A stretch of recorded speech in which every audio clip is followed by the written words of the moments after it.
right, guys. It's 6:30, so I think we're gonna go ahead and get things started. I'm sure we'll have some more people show up as we get things moving here. But I want to start off with a show of hands. How many people are new? This is your first time at Cyber EC tonight. Yes. So if it's your first time, what we like to do is just tell us your name, your major, and why you're interested in us or cybersecurity in general. So we'll start with you. I'm Matthew. My major is computer science, and this is Okay. Okay. I got you. My name is Jason, 5th year computer science, and I decided why not. Why not? Yeah. My name is Caleb. I'm 1st year computer engineering, and that's totally the job, so sounds good. Cool. Well, you know, happy to have you guys here. It's always good seeing new faces. If you haven't already, join our Slack. Use cyber.slack.com. Like, everything we do is communicated out through that Slack. So definitely check it out. Get on there, hop on our general. You know, you can chat to other members, and you can basically learn all about what we do.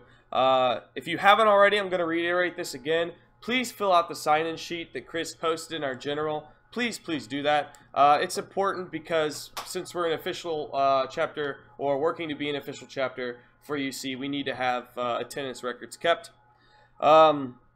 So, I mean, at this point, since we have some new people in the room tonight, I guess I kind of want to go around and talk about how our chapter is structured, the leadership positions we offer, and I'll turn that over, and I'll start with Corey, and just tell us a little bit about your committee. So I'm from the Content Information Committee. Thank you. I'm from Content Information, and what we do is every week we try and find something really cool and new that's been happening in cybersecurity. We get up here and we tell you guys about it. And then we're working on a couple of other projects, like we want to kind of do some tutorial stuff and have that ready for you guys, so when we get some new members in, they can go ahead and use those to try and catch up on what kind of tool. That's what we do. Cool. We'll go with Jai. So if you're interested in participating in our content information, please reach out to Corey. Yeah, come see me. Oh. Nor me. Live stream help. You can go ahead. Okay. I'm Jai. I run the Public Affairs Committee. I pretty much run the social media. We're starting to do intramural teams. So I just posted a link on the Slack general chat. So if you could vote, if you want to do volleyball, dodgeball, or soccer, we can make a team. Season starts beginning February 25th and goes through April 5th, I believe. But if you could sign up, we can make this official and we can get going.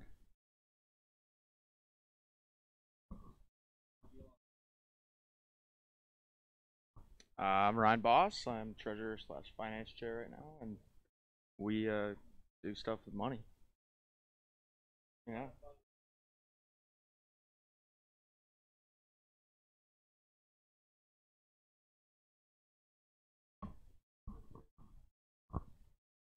I'm the recruitment head, and we sort of just run recruitment events where we can be able to tell other people about UCyber, and we just keep track of who's coming, who's going, and what people want in the chapter.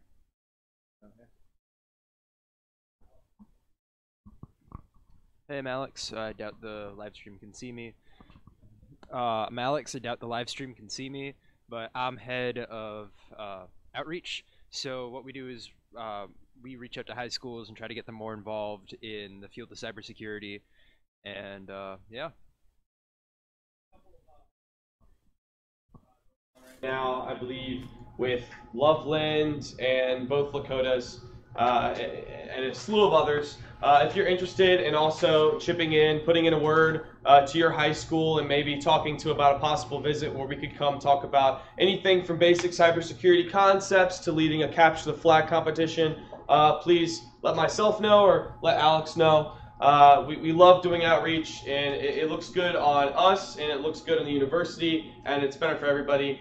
And Ryan's our VP. Do you have anything else you'd like to say? Yeah, nothing really. I think, yeah, don't have a microphone. We'll get it over there. Yeah, the only thing I'd like to say is, number one, you know, we're making a push for it to be social. We want it to be a more social environment. So, you know, we want all the members to participate and try to make this a better social environment. So a couple of things that we're wanting to do are the like board game night. We'll get to that, but come to board game night, and it's an opportunity for us to socialize, right? So it's going to be a time when I'm trying to meet everybody because I intend to be there, which the last one we didn't necessarily meet everybody.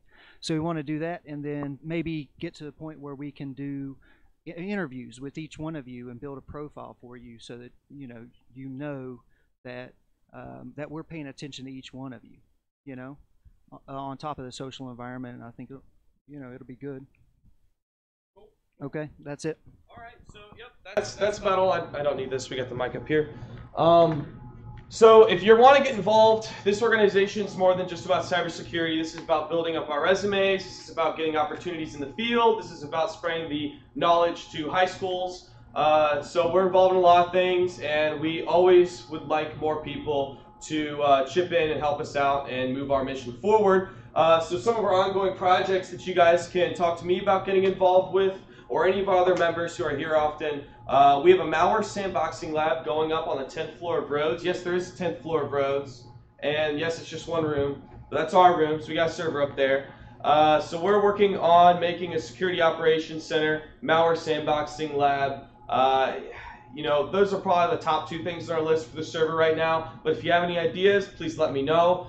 In the future, I'd like to be able to have a virtual machine lab so all of us can pen test in real time and have our own machines that we can break into, et cetera, et cetera. The CyberInch initiative, UC got $1.5 million just under a year ago now, and that equipment's on the way. It's probably not going to come for a while because academia and government is pretty dang slow. But when it does, that's going to be awesome.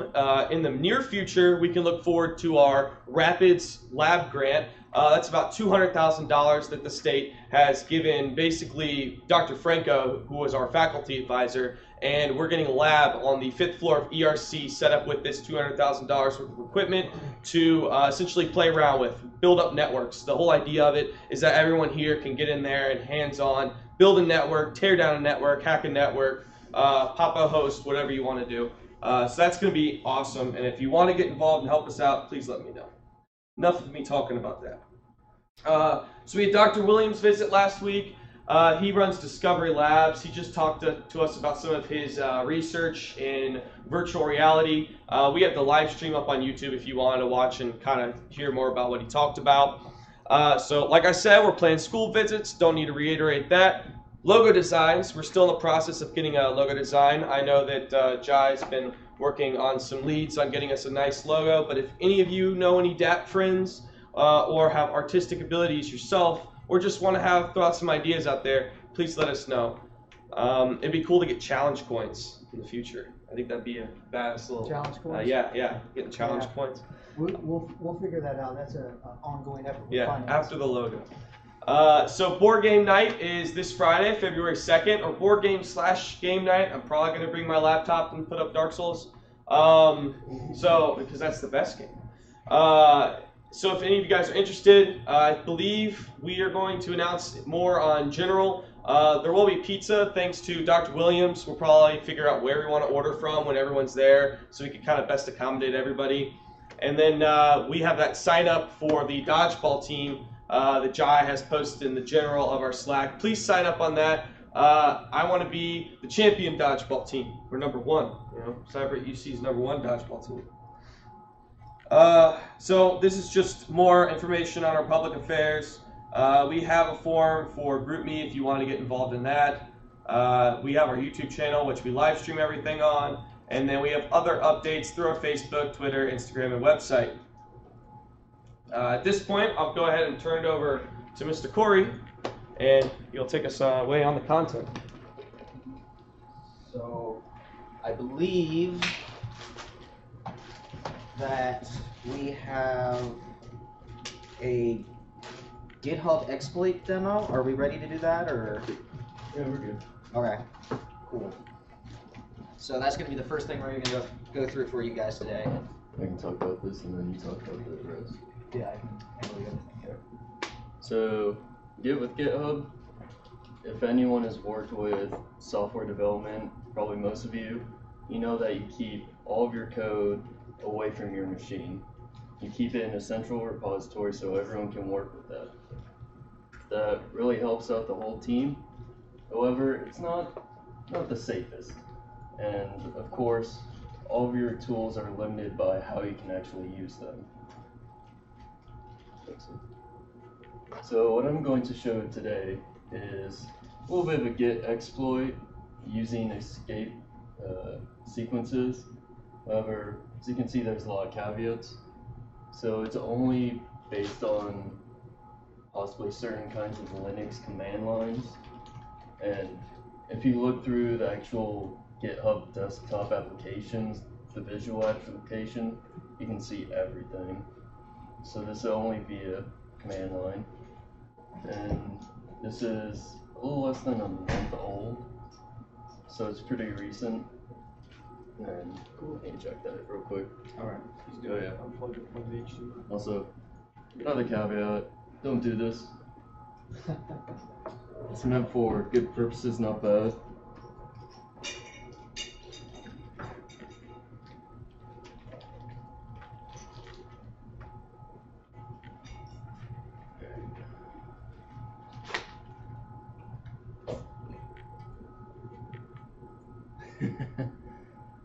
Whoops. I like the background.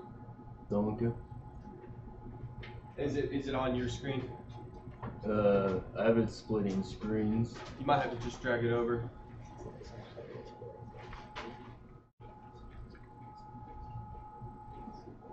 How many of everyone in here is familiar with Git?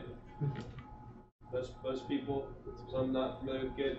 Yeah. So it's a very popular version control system, and the vulnerability here is going to be a remote code execution or code execution utilizing basically Git's framework.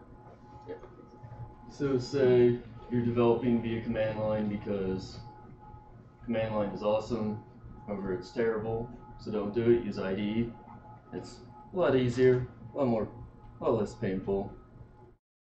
And then, oh yeah, this is a program called Tmux. It helps you just actually have multiple terminals in one terminal. It's nice. Tmux is awesome. So you clone a repository, so you pull someone's code down and it just says, I'm just a stub. That's it, that's simple. However, if you make a slight change to it, because you're working on it and you want to update it, of course, you'll go through the Git status to check what you've worked on. So don't look at the untracked files. This is a demo in progress still.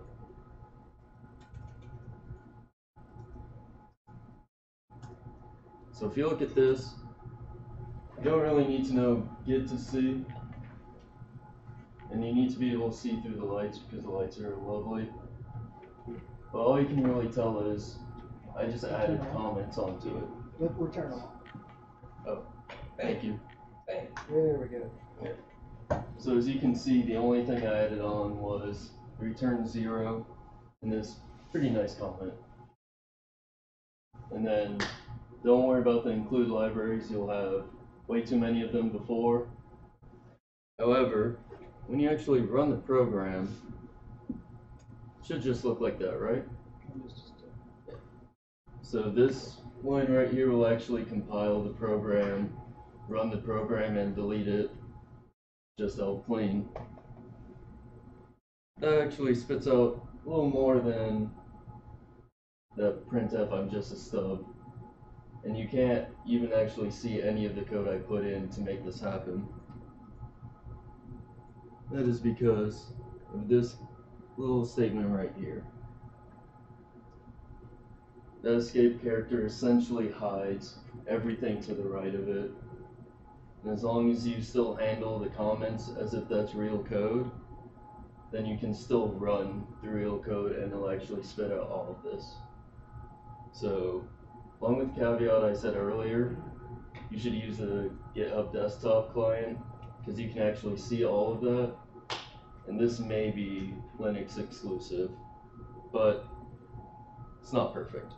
It's pretty scary that you can hide the code and basically run whatever bash you would like.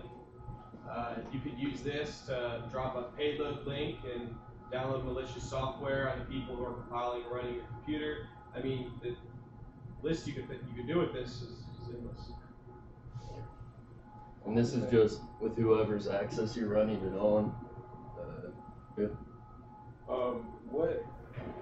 What all characters cause it to be hidden? Is it everything past that arrow? No, it's just these two, or this one.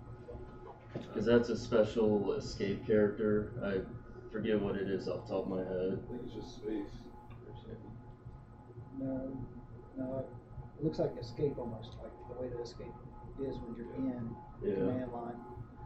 So that's what it returns back, and then because you put it in there, it looks like it was command line entered, and then backed out, and then all the stuff that happened that goes afterwards just disappears. Oh, yeah, that's That's what right. it looks like to me. No, it's too late, man. We'll get the hang of this sooner or later. Yeah, and honestly, add anything you want, but don't do this. I probably won't use that thing a lot. Yeah, Because I think I'm gonna get rid of this next because week. it'll only Live and show learn. stupidity in the long run. Cool. Alright. Got anything else? I think that's it for the demo. I have the links following this slide. I like how the print statement, you can take that out. You don't really need it, right? So you're just doing it to let them know that it actually happened. Yeah. So it Like, has the take it out. code. Yeah. Thank you for that. That was Cool, awesome. man. Very interesting. Plug back in. Well, Yeah. more of that. It's like something you see in Black Hopefully. Yeah. I bet they do Okay. more advanced stuff. Yeah. Well, you can always submit something. So this link, I assume, is where you found a lot of your information We come up with on that. So if you guys want to look more into this, I guess you can follow this link. We'll post the slides in Slack. What I wanted to talk to you guys about this week is called cross-rat. Is there anyone here who doesn't remember what a rat is? Okay, cool. So a rat is short for remote access Trojan. So tool. It's tool, not Trojan. Yeah. I messed that up because they actually called it Trojan in the article. It's a remote access tool, and what it does basically is it's going to allow an attacker to set up a backdoor so that they can get remote access to a victim's computer, and they can do things like remote code execute and all of that. And the cross is in the name of this because it's cross-system. It works on the 4 most popular operating systems: Windows, Mac, Linux, and apparently Solaris still gets used. So that's a thing. They actually found this. I don't know if anyone remembers last week I talked about an APT called Dark Caracal, and who is really prominent in the mobile APT field. Well, when they were looking into the files that got leaked from those guys, they actually found this tool, and they think that it was either developed by these guys or it was developed for their use. And one thing to keep in mind is these guys never use 0-day, so this malware does not make use of any 0-day exploits. It relies entirely on using social engineering to get a victim to download it themselves. So keep that in mind. But in the article I was reading up on this, they checked 58 different antivirus softwares, and only 2 of them were actually able to detect this tool to find out if it was on the machine or not. It's probably more now. Yeah, well, it was at the time of writing the article, and I think the article was Sunday, so... Yeah. What were the 2 antivirus that caught it? I didn't actually get a chance to read into the link that specified which ones, but if you follow this link, they link to that. If I was going to go out on a limb and give a good educated guess as to one of the AVs that probably detected it, I'd probably say Bitdefender. Because, like, I've said this to some of the other members here, during my time at Siemens analyzing malware, some malware that's just fresh off the press, sometimes Bitdefender would already have a detection for it, which just kind of blew my mind. And I guess I don't know how they do it. Have you heard of ESET? I'm sorry? ESET, E-S-E-T. It's No. like one of the top of the line antivirus. So I was thinking that's like the other one then. I don't know. I mean, I haven't seen ESET on VirusTope. Yeah, so fortunately, whoever wrote this tool wrote it in Java, so it was pretty easy to reverse engineer. So you can kind of get a look at the different kinds of behaviors it's doing, which is why, in order to defend yourself against it, they are really recommending that you get a behavior-based threat detection software. So that's not really the same as most of your antivirus softwares, which are going to go through and look for certain calls that your system's going to be making. This is just looking for what a software is trying to do, rather than necessarily the code it uses to do that. Some of the tools that it had, or features, are it has persistent surveillance going on, and it has a keylogger. But the keylogger was not actually active by default in the tool, but it was built in. So I would not be surprised if we saw this tool pop up again in another version that's been modified somewhat, and it's actually going to be doing keylogging. The article does list how to check if your system's infected on each of the different operating systems. Like Windows, it recommends looking for a specific registry and so on. So if you guys just want to read more up on that, though, go ahead and check out that article. Antiviruses give you a false sense of security, honestly. If you're going to get popped by malware, it's going to be malware that's new. You know, AVs just hold on to that old malware. Behavioral-based detection systems are probably going to be your endpoint detection system. If you want to do some interesting Googling, give endpoint detection system a little shot. All right, Chris. Hello, everyone, again. We're continuing our CEH lecture slides. This week is more technical than last week. Last session was more of an overview of what CEH is. So this is going to start at a single computer and kind of build up a system from there until we get to the enterprise level computing environment.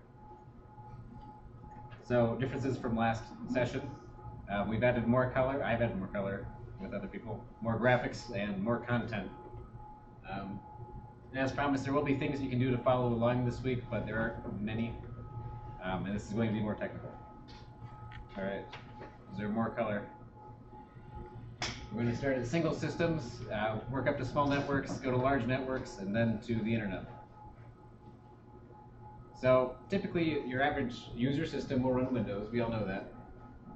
This is true for desktop environments, but mobile environments are now being taken over by Android, which is Linux. Apple still has a large market share of mobile computing, which is Unix-based, but it is still not Linux. So now we have multiple systems. I kind of skipped a little bit there. And if we want to connect them at a high level, we just do that. We give them a way to transfer data in between them. Just assume that everything will work the same when we plug it together. The problem arises from that. How do we tell different devices apart on the network? We're going to assign IP addresses to them. So this is like giving a house on a street a number. You can actually follow along with this part. If you open a terminal, you can either type in IP config, that should be /all, or ifconfig if you're on Linux. So each device will typically have a physical address, which is referred to as its MAC address. This is actually a number that is burned into your network card and is assigned by the manufacturer of your interface. That's reported via software, so you can actually change that. And then we have our network-specific address, which is set when you connect to a network, or you can specify when you connect to a network. And that continually changes every time you join a new network. Typically, applications that send data in between computers will use the IP address, but there are a few that will use MAC address. More on IP. What I call IP is typically referred to as IPv4, if you're being very precise about it. Just about all of the world uses IPv4, although there is a transition now because IPv4 is starting to run out of numbers. It consists of 4 octets, so 8 bits. 8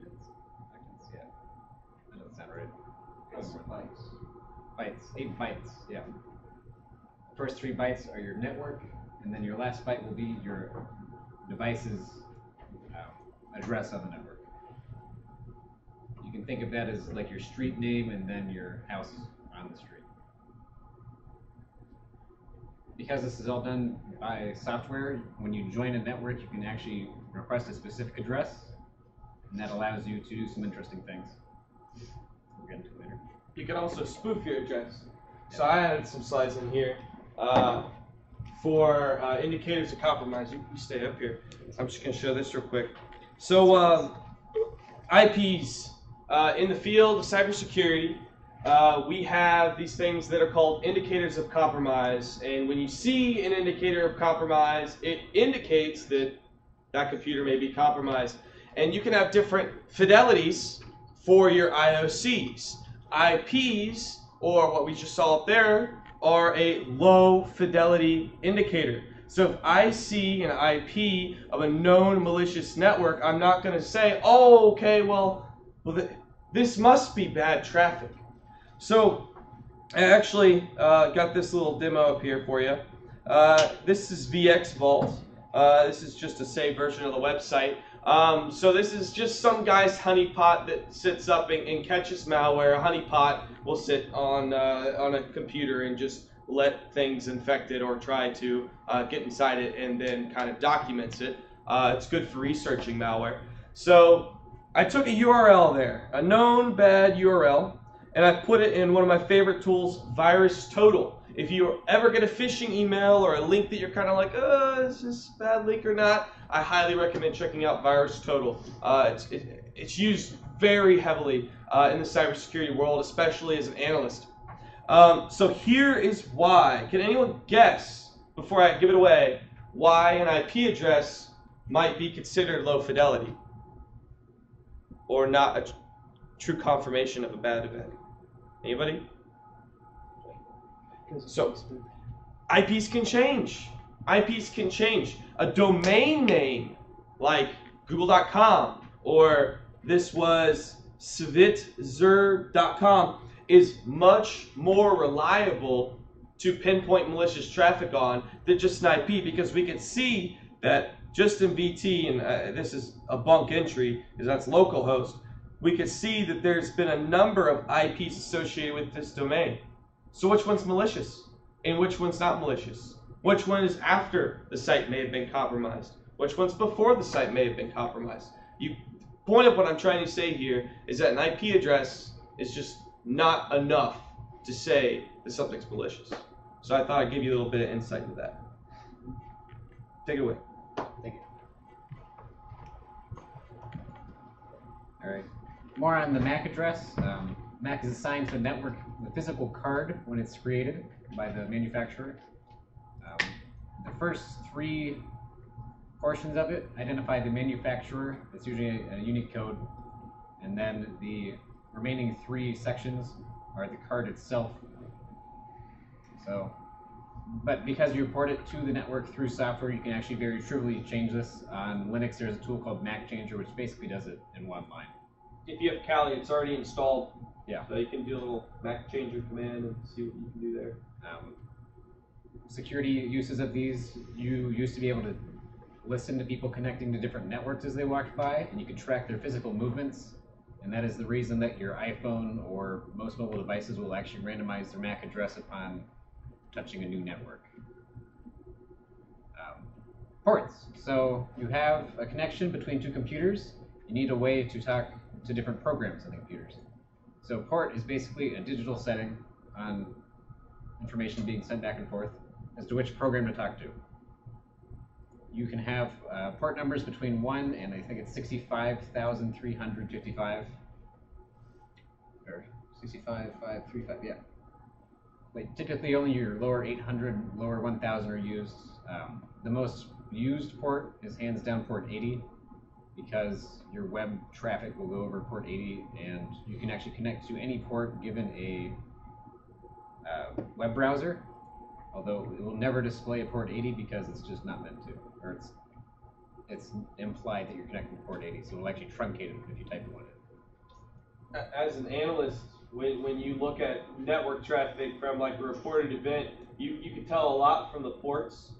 Some ports just by standard typically are going to be used for certain things, like he said, 80 for HTTP, 443 for SSL.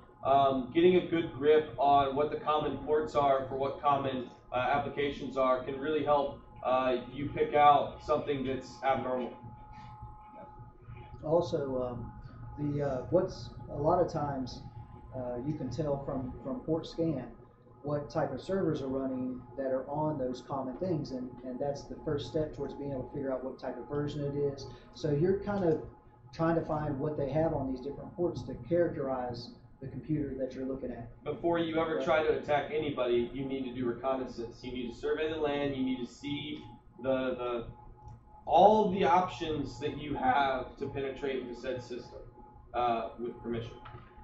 So ports are a great way of just kind of saying, oh, well, port 80 is open, so you know they got web traffic. You know, port 23 is open, so there's a telnet session, etc. Port 5000 something's open, they got a Minecraft server. I don't know. 25665. Oh, okay, my bad. 65535. Take it away. All right. And applications are not explicitly bound to a port when they run. You can actually change them around. You just have to you either have to change it in the settings or through software. So now that we have a way of addressing a system and a program on a system, how do we send data between the two programs? So there's two main ways of doing this. There's TCP, which is Transport Control Protocol. This is typically used for continuous streams of information. And the way that works is it establishes a persistent connection between the systems, transfers a lot of data, and then it ends the connection. That involves starting with a three-way handshake, which is a synchronize, a synac, that's wrong, and then an ACK, which is synchronize, acknowledge, and then they start streaming data back and forth, and then you would typically end with a finish packet. This provides error correction, and is typically used for very large amounts of data that are going both ways. The second way is user datagram protocol, which instead of going both ways is typically used for a single one-way communication of different sizes. No connection is established beforehand, which makes it actually kind of dangerous, and it requires no handshake. It does not provide error correction. If you lose a packet, it will not find it. You have to send the entire message over again. And typically it's used for smaller data, but things like a DNS can actually send a lot of information over UDP. Some of the largest denial of service attacks in the world were actually run over UDP, I believe. So network address translation. If everyone had a unique IP address, we would run out of them very quickly. So typically what happens is your internet service provider will assign your router a unique IP address, and then you will have an internal network which will be translated to use your router's IP address when you send information out of it. So if you send information to the outside world, they're going to see your router's IP address, but if you're sending information to your printer, it's going to see your computer's internal IP address on your network. The difference between them is wide area network and local area network. The IP of your router is your wide area network interface IP, and then all the IPs of your systems inside your house are going to be local area network IPs. So this is, so if you see WAN and LAN, think that. All right.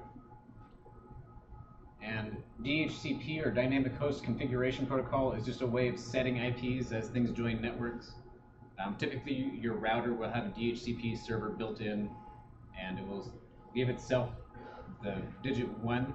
So 192.168.0.1 is typically your home router, and then the next computer that connects to it will be 2 and 3 and 4 and so on. And you can obviously request specific network addresses from the router. That's a little funny though. And firewalls. Firewalls are typically built in your routers as well. Your router actually has a lot of things built into it. And your router will kind of passively allow and disallow packets and connections as they go through depending on where they're coming from, where they're going to, and what kind of data they're sending. That can go from very simple rules, as such as allow all connections through HTTP to very complex systems that are automated and adapt. So I got another demo for you guys. So at my house, I run a firewall server called pfSense. pfSense is the operating system that I run on there. But to give you an idea of what a firewall looks like here, let's refresh the page. So this is actually my home network. And this is what my firewall has blocked in like the past couple seconds / minutes. So here's some IPv6, IPv4. So I'll go through here and pick out something interesting. So like, let's say, why is this guy trying to scan my port? This is 51,031. It's probably BitTorrent. So I don't know what 1433. Let's say him. You can look these guys up on VirusTotal. You know, get a little bit of information about them. So this is resolves to some domain. It's in this country. I could do domain tools. That's China, if you were wondering. China. I thought CEH. CEH is Swiss. Swiss, yeah. Yeah. So I'll log in to my domain tools, and let's say I'll search this IP. So this is from China. ZenNet technology. Looks to me, this might be part of like the Chinese firewall or some Chinese network stuff. They have web crawlers crawling the internet and pinging everybody's network. I don't know why China was trying to break into my network and ping my port 1,300 something, but someone had a reason for it. And that's kind of the importance of a firewall and why it's really nice that you can kind of just get a good look at you know, what's going on in your network. And if you're interested, it's pfSense. So this is, oh, and here's what I was just talking about. See that? This is all WAN. This was an internal thing, which is kind of unsettling. This might be one of my roommate's laptops, probably like infected. It was an IPv6. So, and I have all IPv6 traffic blocked for now because I'm not using it. So as you can see, just some sketchy stuff. Definitely Lucas's laptop. Probably Lucas's laptop, yeah. So that's firewall. And going back to this diagram here, typically your firewall has to be integral in your network, so all your network traffic will be forced to flow through it. My firewall at my house is my router. That's how I do it. So now we can move on to larger networks, because we can create smaller networks with a very small amount of IPv4s. Your larger networks, like businesses, will typically have multiple sub-networks on them. This could be things like your internal network for your workstations, and then maybe some outward-facing servers, things like that. And you can have really complex firewalls that can have multiple networks on them, and there's all kind of fun there.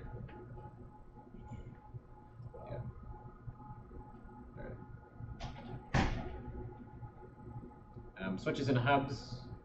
So if you need to extend a physical connection between two computers and you don't have enough room or ports, a switch will connect to multiple computers, and when data is sent through it, it will only send it to its destination, hopefully. And a hub, when information is sent through it, it will send it to all connected devices. This is just a way of extending the network physically. Can you go back one second? Back on. Yeah, here. The thing, see where that three-legged firewall is? The three-legged firewall is its router, right? But for a business, it's a big freaking router that like hooks up a whole bunch of stuff, right? Does anybody from last semester remember that there was a router hack that came out, a hardware hack? Crack. Yeah, crack. So imagine you have this business, all these businesses, and they rely on these routers, and these routers are expensive, you know, and they're huge.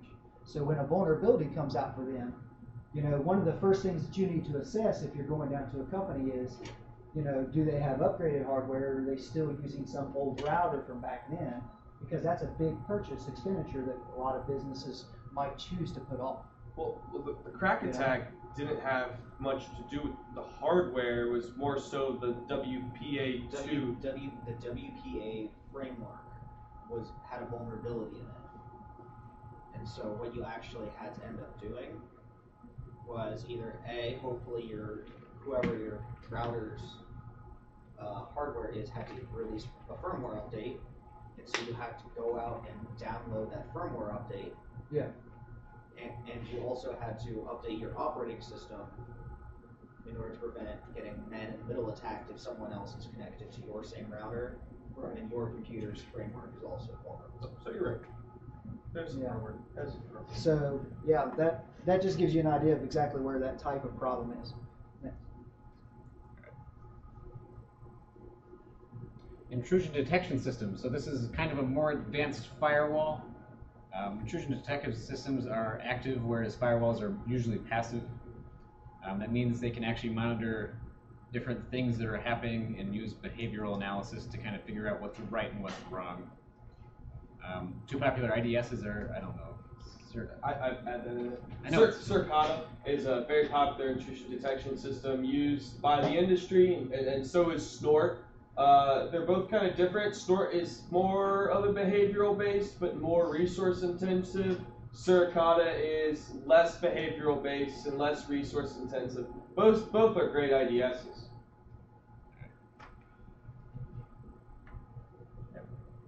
And I have a demo because I have an IDS too. So Oscar Firewall, so firewall intrusion detection system, and I also do domain blacklisting. But so one of you guys can break into my home network, I'll buy you a cookie. Just a cookie. Just a cookie. Just a cookie. You can have my internet cookies.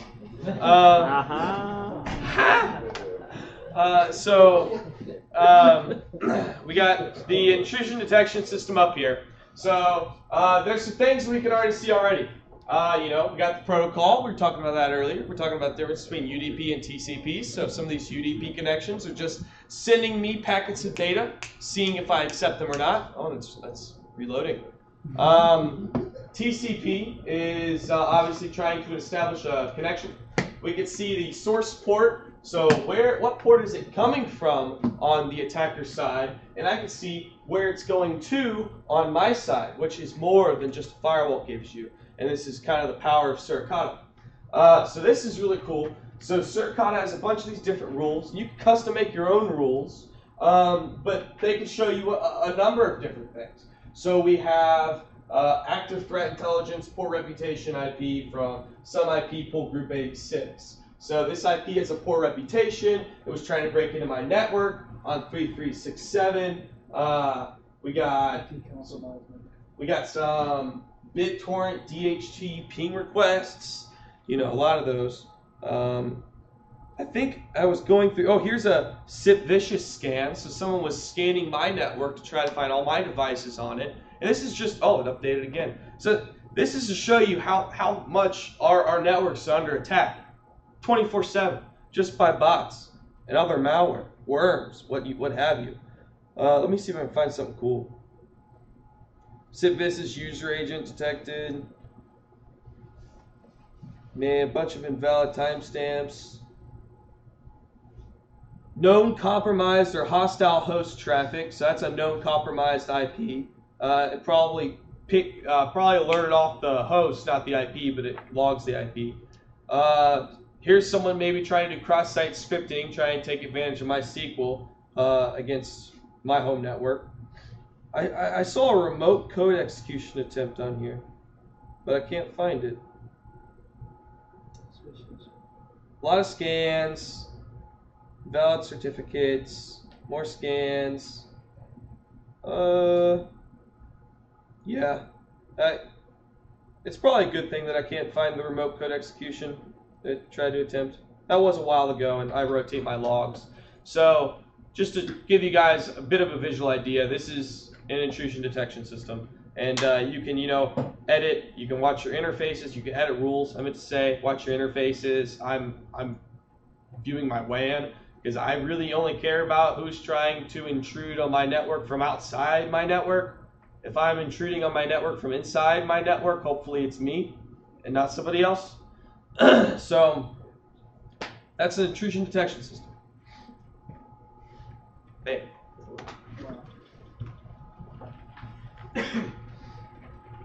And then there's intrusion prevention systems, which do not have to be integrally placed on the network. Typically, you'll have a, I think I marked it with a printer here, but I mislabeled it. Typically, you will have a port on your firewall which mirrors all traffic out to it. And then it will kind of act as a intrusion detection system, but just kind of in a different way. Yeah. IPSs are a lot harder to maintain, put together, make sure they're functioning properly, because it's a prevention system. It's not detection. I can detect on shit all day, but preventing is a whole other debacle. You could end up blocking good traffic accidentally. So for deploying across large businesses, IPSs they have to be very specialized for the area of deployment, the network you're deploying on. And then I mentioned earlier how IPv4 is kind of running out of address space in terms of ISPs. The replacement to that was proposed a while ago, like 20 years at least. IPv6. It's meant to replace all of IPv4 eventually, but it's been that way for a while. Instead of using decimal addresses, human readable, it uses hexadecimal addresses to distinguish. I think you saw some earlier on AJ's firewall. They are 128 bits long, which is much larger than the 32-bit long addresses in IPv4. And that's how many are available. Does anyone know what that number is? It's very big. I got no clue, but that's how many their addresses are possible with IPv6. Which I read something. It was like trillions of addresses per person, or like there's more possible addresses with IPv6 than there are like grains of sand or stars in our galaxy. Yeah, I think it's there's like more than 4 for each molecule in the average human body, or something ridiculous. There's a lot of them, and we probably won't run out of them. And they're kind of broken down the same way as an IPv4 is, where the prefix is your network, and the suffix is your. I don't think I broke that one down right. Your device. And it can contain part of your MAC address, part of the protocol. And then we have VPNs, which are virtual private networks. If anyone's ever used Hamachi to play Minecraft, that was popular for a while. That's a VPN. Basically, it takes 2 computers that are not on the same physical network, and it creates this software way of telling them that they are. So there's a lot of trust in VPNs between the 2 computers, but they aren't always secure. They're pretty good though.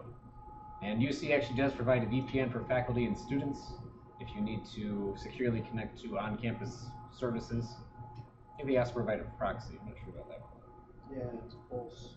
So typically, information sent by a VPN, like I have up there, it is only seen by the VPN owner. So just because it says VPN doesn't mean you're private or you're safe. So don't go torrenting stuff on UC's VPN, because they're just going to see it clear as day. So with VPNs, what's really interesting about them is that, yeah, the owner can see everything unless they have some form of encryption, which a lot of the VPNs you buy will encrypt your end-to-end, all your messages, so they can't even really see. I don't know if I trust that.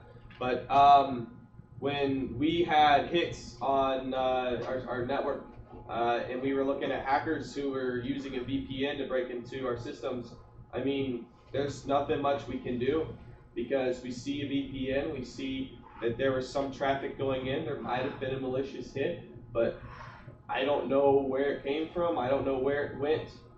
So VPNs are a pretty popular way to hide.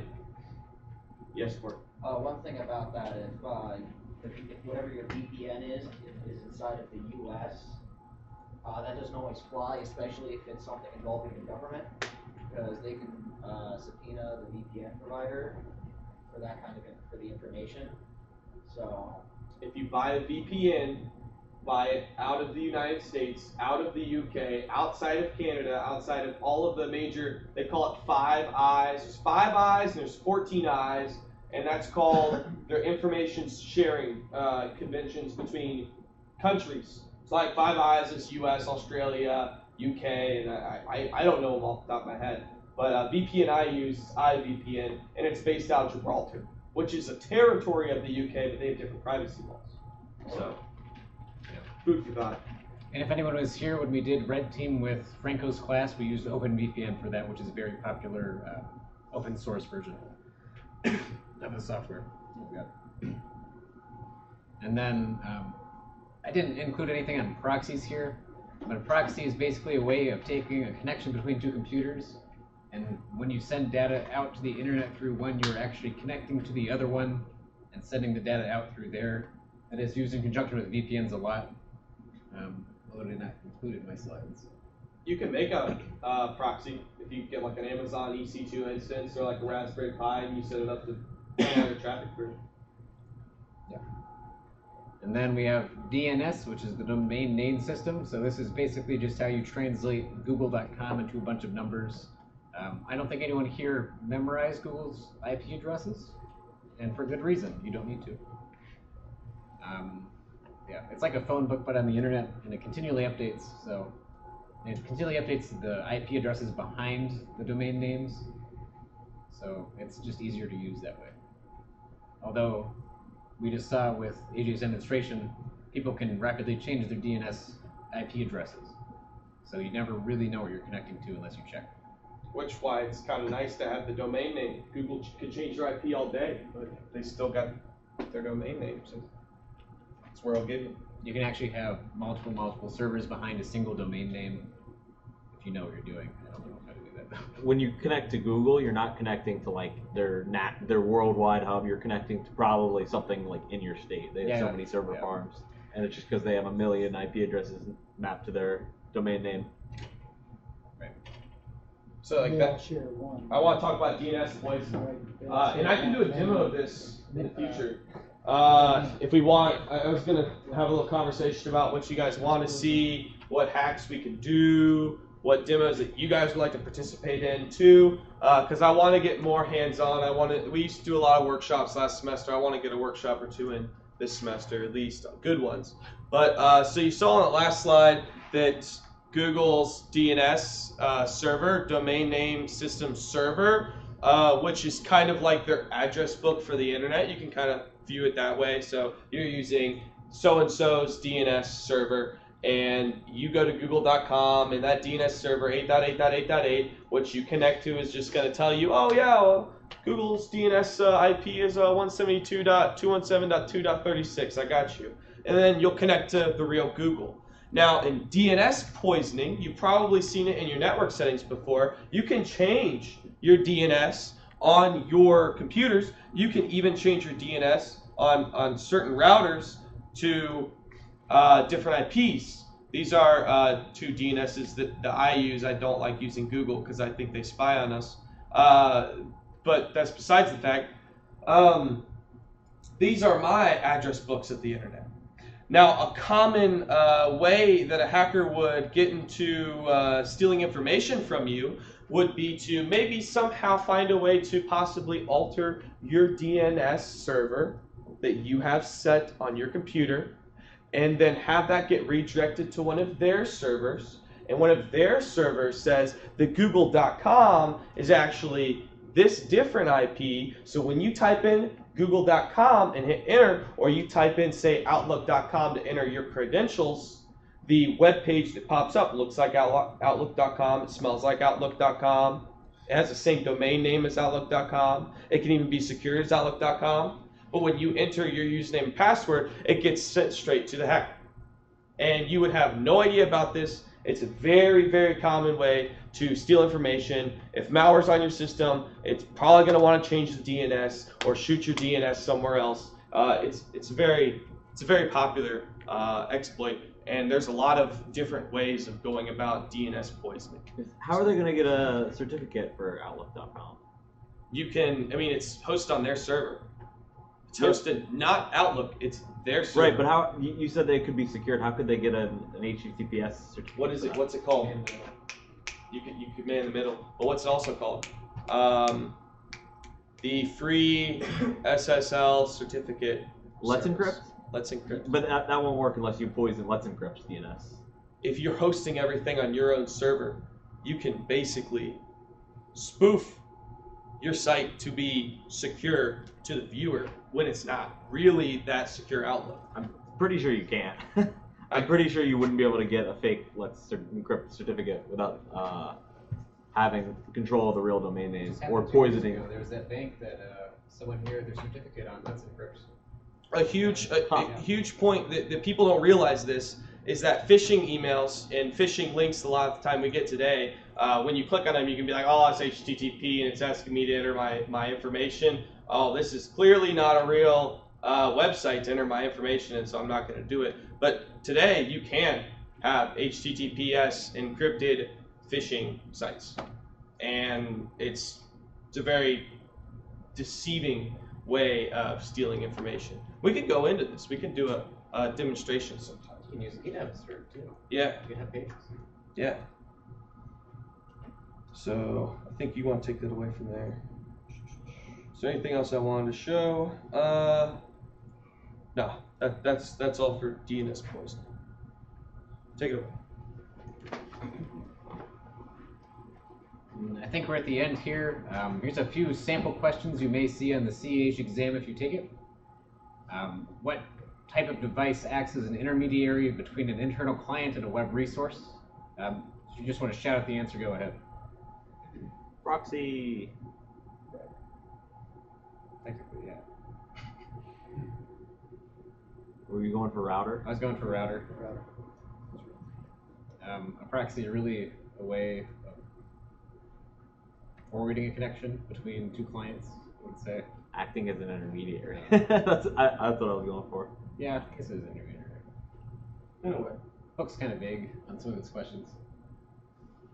What is the proper sequence of the TCP three-way handshake?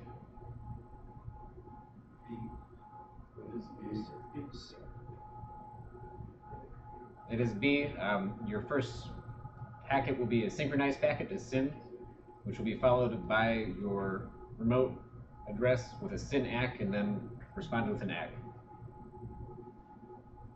A scan of a network shows that port 23 is open. What protocol is this aligned with? Did you memorize the table? SSH.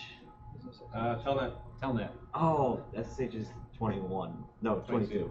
I think FTP is 21. Yeah. I always get those three mixed up. Which technology allows the use of a single public address to support many internal clients? Yell it out. Nah. Yeah, network address translation. You will have it now an external address and then your internal network. And then which one of these protocols is a connection-oriented protocol? Yeah, it's D. TCP. Everything else. Anyone know what POP3 is? Mail. Yeah. Post office protocol. Yep. All right, that's all I had. Cool. All right, so that's about the end of the meeting, but I guess I want to just talk about a few things before I let y'all go. Hop back up to the front here.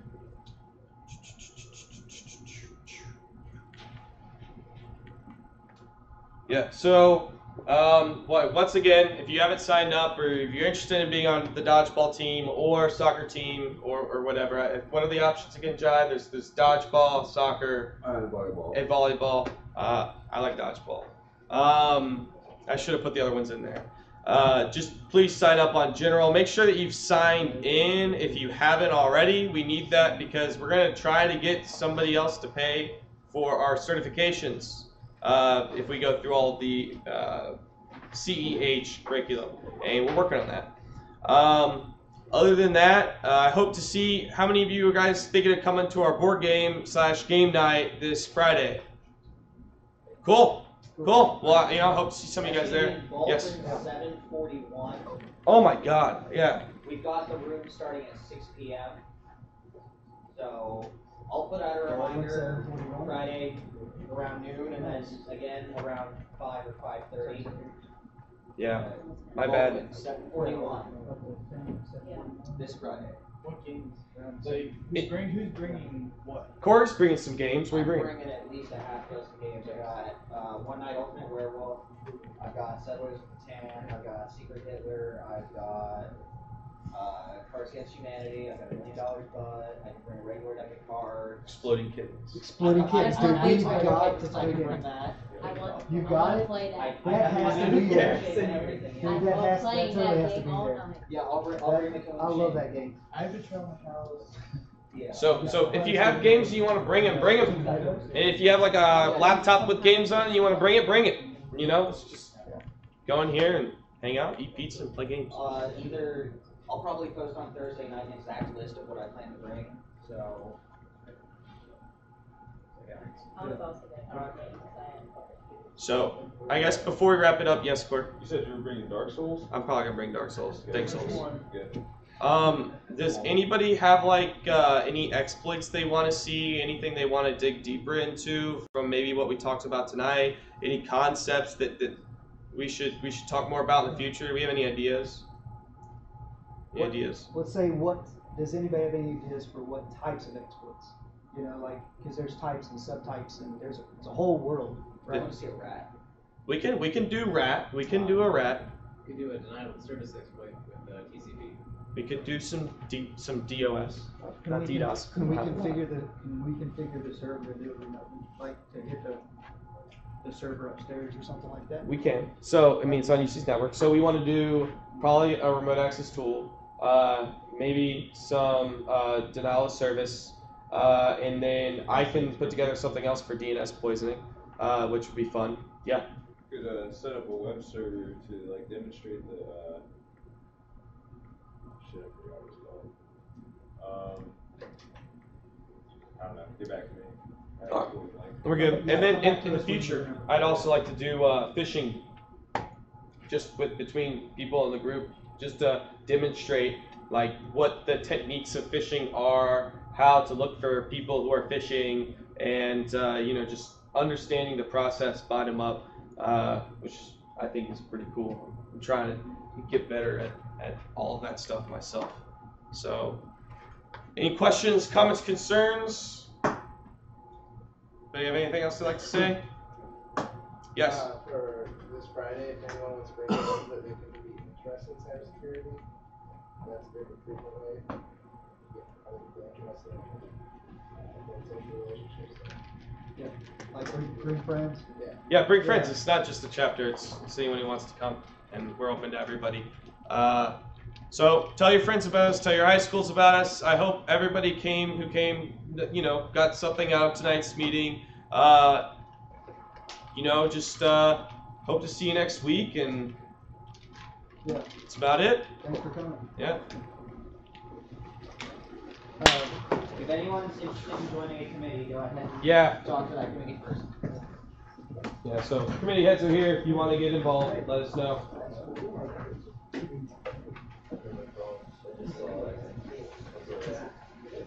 The snowball mic stopped working about a minute into the meeting. No way. I've been doing the whole thing off my webcam mic. Has it been okay? Yeah, it's actually kind of better because you sort of pick up when someone's talking to the crowd and listening on the way back. You can hear them well enough with the good mic. So I might actually just stick with that, and also it's less setup. That's cool. So on the DNS spoofing thing, what makes all that possible is the fact that you are controlling their DNS. So like they're not seeing the real info. They're seeing the fake info. But you still can't trick, like, they only trust the certificates that are signed by the certificates that are already on their system. So they're not going out on the internet to check it. You can get a legitimate. Where are you going to get a legitimate certificate unless you attack the original host?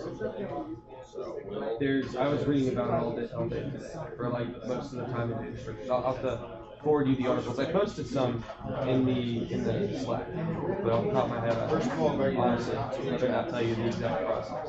Because yeah, it's pretty difficult to get a forged certificate. It is doable, but it's much more difficult than poisoning one guy's DNS. Not much going on. Well, it's ridiculous. And like if you poison DNS, and you redirect to Apache web server hosting a secure certificate. Yeah, but to get the certificate to be signed is pretty difficult. I'm gonna shut up. I don't know. I've seen